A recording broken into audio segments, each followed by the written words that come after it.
Welcome back. हम बात कर रहे हैं इस वक्त जो मौजूदा सियासी सूरत हाल है और फिर जो सियासी कैदी हैं उनके साथ सलूक का मामला है। और ब्रेक से पहले ये सवाल परवेज़ इदरीस साहब मैंने आपके लिए छोड़ा था, वो फिर थोड़ी सी तलखी हुई, लेकिन मेरे ख्याल में आप पस्तर से ज़रा बाहर निकल के हम इशू पे बात कर लेते हैं। इदरीस साहब, आप बताइएगा कि ये मामला डॉक्टर उमर सरफराज चीमा के हवाले से सवाल आपके लिए रखा था कि उनको अगर डॉक्टर कह रहे हैं कंधे का ऑपरेशन, उसको इजाज़त दे देनी चाहिए। माजी में भी जो सियासी कैदी थे उनको इजाज़तें मिलती रही हैं, यास्मीन राशिद के साथ भी ऐसा हुआ, उमर सरफराज चीमा साहब के साथ भी ऐसा हो रहा है, तो आप क्या समझते हैं इस पर?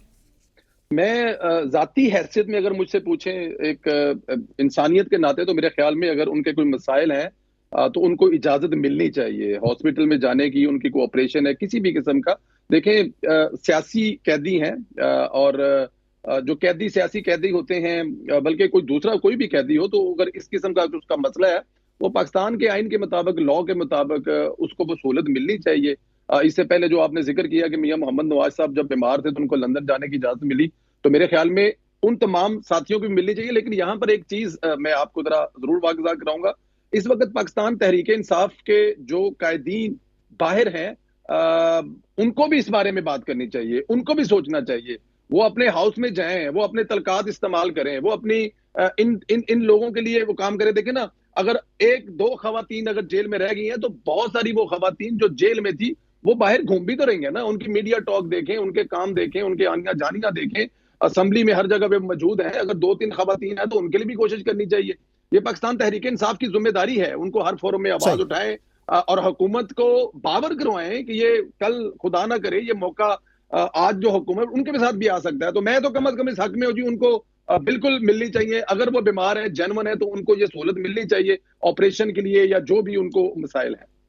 ठीक है। अच्छा रिजवान गलसी साहब, दूसरा एक मामला जो है वो है जो इंतखाबात 2024 का तरमीमी एक्ट है, तरमीमी बिल जो है वो सामने आया है। उससे ये तासुर बन रहा है कि जो मखसूस नशिस्तों का फैसला सुप्रीम कोर्ट की जानिब से सामने आया है उसको पार्लियामेंट के जरिए से ख़त्म करवाया जा रहा है। कितनी हद तक आप समझते हैं कि ये जो तरमीम की गई है उसका इसके साथ लिंक है, और कितनी हद तक इस तासुर में हकीकत है?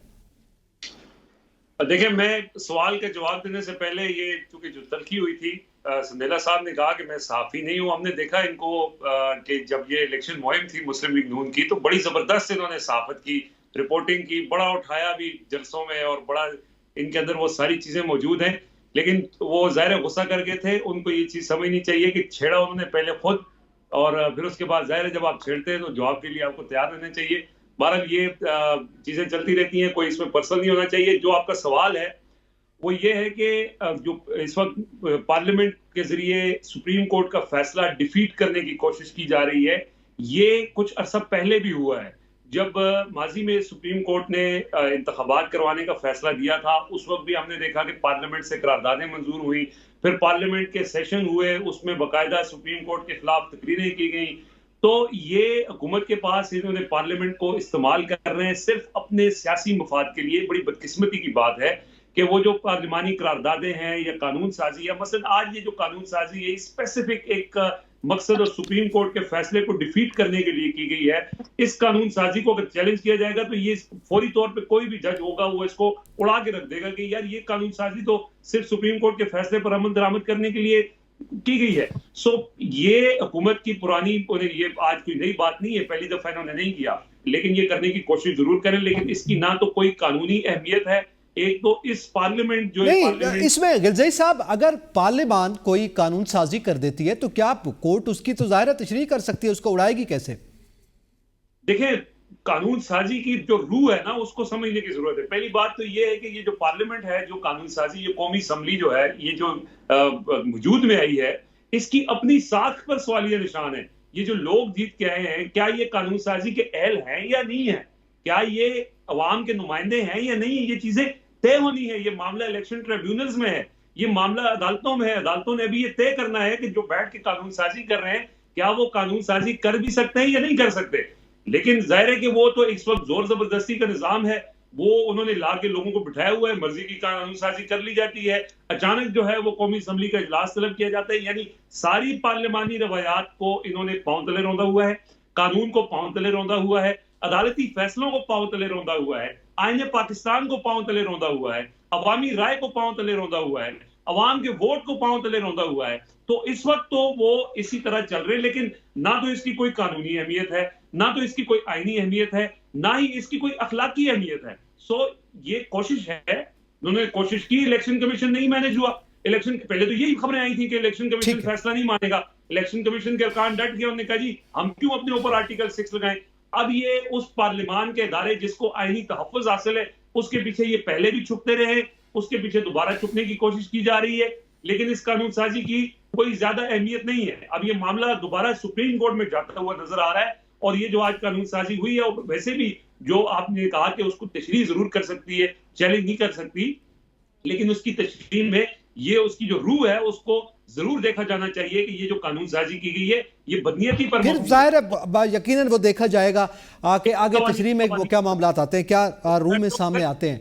लेकिन जी मैं उमर दराज गोंदल साहब आपसे जानना चाहता हूँ, यकीनन आप भी लाहौर शहर में रहते हैं और पंजाब में ज़ाहिर है इस वक्त, पंजाब में क्या पूरे मुल्क में ये जिक्र है, खलील रहमान कमर साहब मारूफ लिखारी हैं हमारे, और उनका हनी ट्रैप का केस है। हम उस अब क्या मामला हुआ उस पर बात नहीं करें, लेकिन जो अदालत में मामला गया और वकील ने अदालत को बताया कि उनके मौक्किल जो हैं वो किस तरह से उनको हनी ट्रैप किया गया है, और वो दरवेश आदमी हैं, जिसके जवाब में जज साहब ने भी कहा कि दरवेश आदमी जो हैं वो तो सुबह 4 बजे तहज्जुद पढ़ते हैं, जबकि ये कैसे दरवेश आदमी हैं, सुबह 4 बजे कहाँ थे। लेकिन इस केस की आज समाज, यकीनन आप उसका अहवाल जानते हैं, क्या कहेंगे, क्या इस वक्त सूरत हाल बन रही है मुल्क की अखलाकी तौर पर, समाजी तौर पर? अच्छा, मेरा ख्याल है कि जाहिर है कि इसके अंदर ना तो किसी चीज को जस्टिफाई किया जा सकता है कि क्या हुआ या क्या नहीं हुआ, और दूसरा जब तक ये चीजें अदालत से कोई जजमेंट नहीं आ जाती तो मेरा ख्याल है फिर वही उसूल अप्लाई होगा, इनोसेंट अंटिल प्रूवन गिल्टी वाला। जहां तक अभी तक डिटेल सामने आई है, ये तो जाहिर एक बहस है ना कि जैसे आप आमतौर पे पूछते हैं कि आप वहां पे क्यों गए, ये उस दिन भी खलील रहमान कमर साहब से भी सवाल हुआ प्रेस कॉन्फ्रेंस में, तो फिर उन्होंने बड़ा वहां पे जवाब दिया कि हम मुलाकातें करते हैं और बिला तफरीक करते हैं, आइंदा भी करते रहेंगे।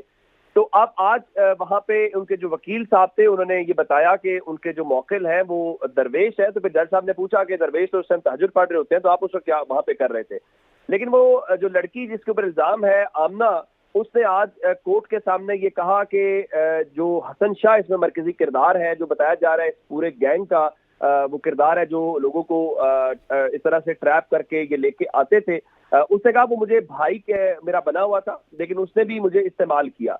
आज वो इवन अदालत में खातून जो है वो रो पड़ी, और लेकिन उसके बावजूद उनके जिस्मानी रिमांड में 2 दिन की तोसी हो गई है। फिर एक वीडियोस कुछ सोशल मीडिया के ऊपर सर्कुलेट करती हुई दिखाई दे रही हैं, जाहिर है उसमें कुछ नाजेबा किस्म की वीडियोस भी हैं, और उसमें कुछ वीडियो के अंदर अगर आप वो पार्ट देखें जो घंटे से ज्यादा क्या है, तो उसमें वो पहले से यूं लग रहा है जैसे पूरी की पूरी तैयारी हो रही है। लेकिन जाहिर है इस चीज को ये उसके ऊपर क्या कमेंट किया जाए, ये मेरा ख्याल है इसके ऊपर तो बहस भी नहीं होनी चाहिए। लेकिन अच्छा, लेकिन जी जी जी लेकिन मैं ये कहना चाह रहा हूँ कि गैंग्स एग्जिस्ट करते हैं। हमें ठीक है खलील रहमान कमर को आप जस्टिफाई ना करें, सवाल 1000 बार करें, लेकिन इन गैंग्स को भी इजाजत नहीं दी जा सकती कि वो इस तरह से लोगों की साथ खेलें या इस तरह से एक चीज प्लान करके लोगों को फंसाएं और उनमें से पैसे निकलवाएं, फिर ब्लैकमेल करें।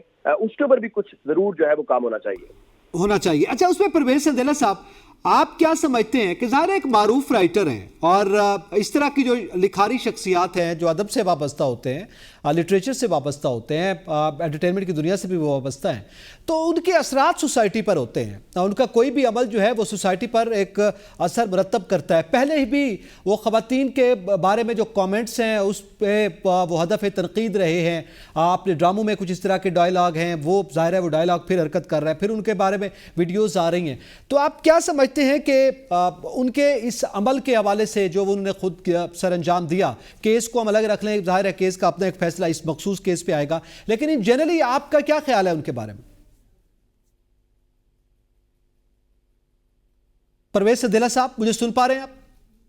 जी जी, मुझे बिल्कुल आवाज आ रही है। मैं सबसे पहले मैं बिल्कुल कमेंट करूंगा 30 सेकंड में। मैं रिजवान साहब का शुक्रिया अदा कर लूं, उन्होंने मेरे बड़े पॉजिटिव लफ्ज बोले और मैं बड़ा उनका शुक्रगुजार हूं। लेकिन एक गुस्ताखी करूंगा कि ये जो असम्बलियों वाले मामलात है ना, खुदारा ये असम्बलियों की ताकतें ये असम्बलियों के पास रहने दें। इनके बनाए हुए असूल कानून बार बार सुप्रीम कोर्ट की तरफ ले जाकर ये ना कहें कि फैसला वहीं पर होना है। कासिम सूरी साहब 5 साल तक बैठे रहे, आपको पता है उनका क्या केस था।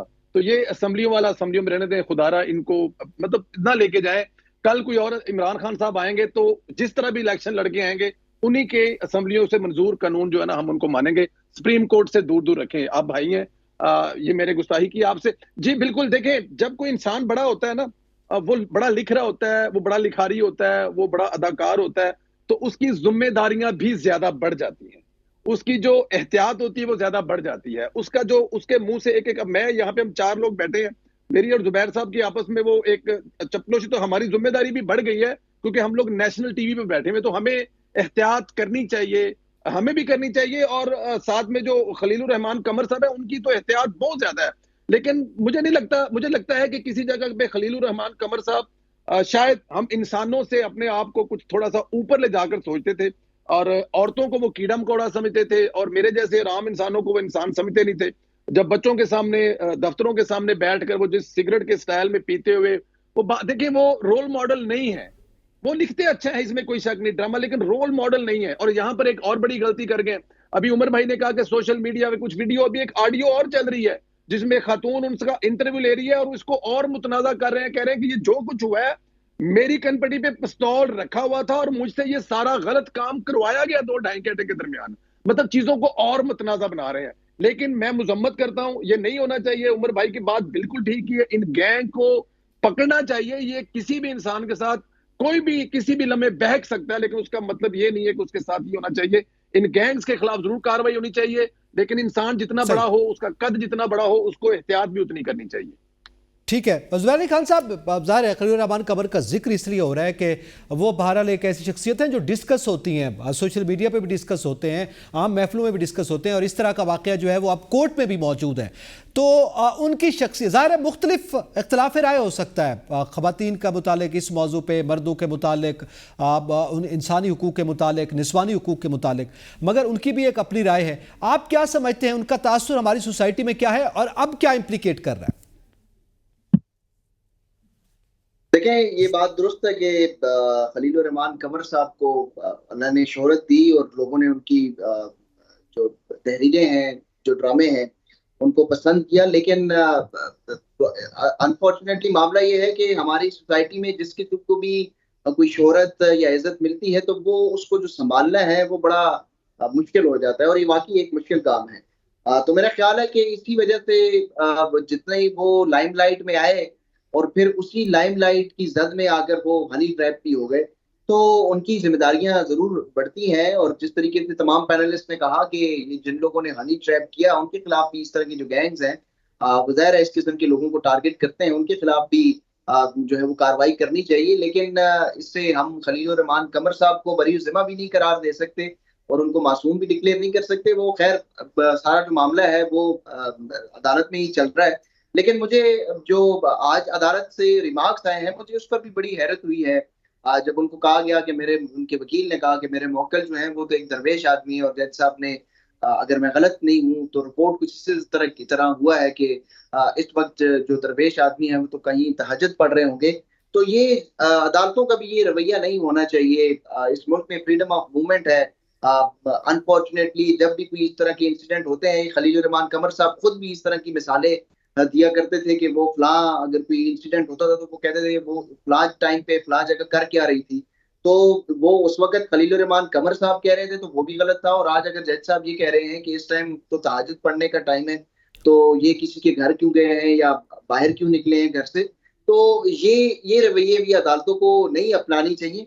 अब बाकी वो केस जिस तरीके से है, पूरी दुनिया आजकल सोशल मीडिया का दौर है, जितना भी कोई लाइमलाइट में आ जाए वो अगर उसका दिल और दिमाग जो है उसमें वो सिंक्रोनाइज ना हो तो वो बहुत जल्द एक्सपोज हो जाते हैं। और हमने देखा है कि बहुत सारे लोग इस तरीके से बाजी में भी एक्सपोज हुए हैं। और खलीलुर रहमान कमर साहब जाहिर है, जिस तरह परवेज संदेला साहब ने भी कहा है कि उनके ड्रामे, उनकी तहरीरें उस हद तक तो ठीक है, लेकिन जिस तरीके से उनको बाकी चीजों में मिसाल बनाकर पेश किया जाता था, खवातीन से मुतालिक खास तौर पर जो उनके रिमार्क्स थे, वो एक हद से ज्यादा किसी चीज में भी अगर आप तजावज करें तो वो अमल दुरुस्त नहीं होता, वो नामुनासिब अमल था।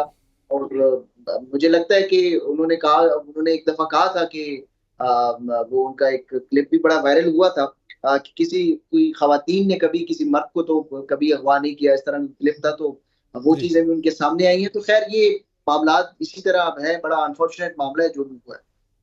ठीक ठीक है, गलत है, इसको ऐसा नहीं होना चाहिए। अच्छा, इसी सतह पे रिजवान गलजेज साहब, जाहिर है उनका हनी ट्रैप नहीं होना चाहिए था, सब उसकी मजम्मत करते हैं, लेकिन अब अदालत में है मामला कि वो हनी ट्रैप हुए क्यों, बजाते खुद उसकी वजह पे भी बहरहाल बात हो रही है। तो जो FIR में उन्होंने जो बात की है उसकी आप क्या समझते हैं, अब क्या हैसियत है? देखिए, इस टॉपिक को सिर्फ इस हद तक डिस्कस होना चाहिए कि इस वक्त जो हमारे चैलेंजेस हैं, टेक्नोलॉजी बहुत ज़्यादा एडवांस हो चुकी है, कैमरास हैं, सोशल मीडिया है, तो यहाँ पे जो लोग हैं, ये इसका जो एक सोशल पहलू है, जो माशरती पहलू है, इसके ऊपर ज़्यादा बात होनी चाहिए। और ठीक है, खलील रहमान कमर साहब ने जो किया वो, और जो गैंग्स वाली बात भी है कि उनके खिलाफ कार्रवाई भी होनी चाहिए, ये सारी चीजें हैं। लेकिन एक पर्सनल लेवल के ऊपर हमें एज अ सोसाइटी ये सोचना चाहिए कि इस वक्त जो चैलेंजेस हैं, जो सोशल मीडिया के दौर के अंदर के, कितना ज्यादा किसी को जो जिस तरह की पब्लिक फिगर्स होती हैं उनको कितना ज्यादा मुहतात रहने की जरूरत है। और जाहिर है कि एक अच्छा तासुर नहीं जाता है इससे, पूरी एक वो आपका सोशल फैब्रिक है वो उससे मुतासर होता है, क्योंकि अब लोग फॉलो करते हैं उनको, उनकी तहरीरें पढ़ते हैं, और वो एक तरह से रोल मॉडल ना भी हो, उनको लोग फॉलो तो करते हैं, एक बड़ा सेगमेंट ऑफ सोसाइटी उनको फॉलो करती है। ये कोई भी पब्लिक फिगर, सिर्फ खलील रहमान कमर साहब का मामला नहीं है, लेकिन ये चीज उनको बहरहाल सबके ऊपर ये जिम्मेदारी है कि जब आपको फेम मिलता है, आपको बड़ी शख्सियत बनते हैं, तो आपकी कुछ सर्टन रिस्पॉन्सिबिलिटीज होती हैं, आपको इतना अवेयर होना चाहिए। अगर आप ट्रैप भी हो रहे हैं, अगर आप गैंग्स भी आपको ट्रैप करने की कोशिश कर रहे हैं, पैसों के लिए कर रहे हैं, ब्लैकमेल करने के लिए कर रहे हैं, किसी भी वजह से कर रहे हैं, लेकिन आपको खुद इतना रिस्पॉन्सिबल होना चाहिए कि आप इसी तरह की किसी एक्टिविटी में उस तरफ जाएं ही ना। और दूसरा, जाहिर है कि ये अब उनका एक पर्सनल भी मामला है, इसको अब तो पर्सनल लाइफ ऐसे होती नहीं है सेलिब्रिटीज की या इस तरह की पब्लिक फिगर्स की, लेकिन स्टिल ये है कि इससे सबक हासिल करना चाहिए। नहीं सर, ये तो पर्सनल से बाहर निकल गया ना रिजवान, अभी ये तो कोर्ट में भी आ गया मामला, और जाहिर है हनी ट्रैप का एक वाकया है। आप जाहिर है पर्सनल लाइफ में तो आपके रिलेशंस अगर कोई हैं तो जाहिर है वो आपके जाती हैं। नहीं, ये बात ठीक है, लेकिन मैं इसका जो पहलू बयान कर रहा हूं कि ये चीज अब जब ये डिस्कस हो ही रही है, तो इसको ये हम डिस्कस करें बजाय कि क्या वो गए थे नहीं गए थे, ये डिस्कस करने के बजाय एक हमें सोशली एक रिस्पॉन्सिबिलिटी की तरफ देखना चाहिए। उन तमाम लोगों को इससे सबक हासिल करना चाहिए जो कि इस तरह की कोई, अगर खुदा मतलब हर इंसान की लाइफ है इस तरह की, वो जैसे इंसान बहक जाता है, वही बात है, दिल और दिमाग वाली बात है, लेकिन ये रिस्पॉन्सिबिलिटी बहरहाल उनकी है कि उनको ट्रैप अगर किया भी गया है तो क्या वो छोटे बच्चे हैं, नन्हे काके हैं, इतनी बड़े लेवल के ऊपर आप इस तरह की चीजें जब आप करेंगे तो फिर जाहिर है इससे तो जाहिर है उसके असरात भी मुरतब होंगे यकीनी तौर पर। और इसके सोशल एंगल पे ही हम ज्यादातर गुफ्तगू कर रहे थे। नाज़रीन, यहाँ पे वक्त एक ब्रेक का साथ रहिएगा।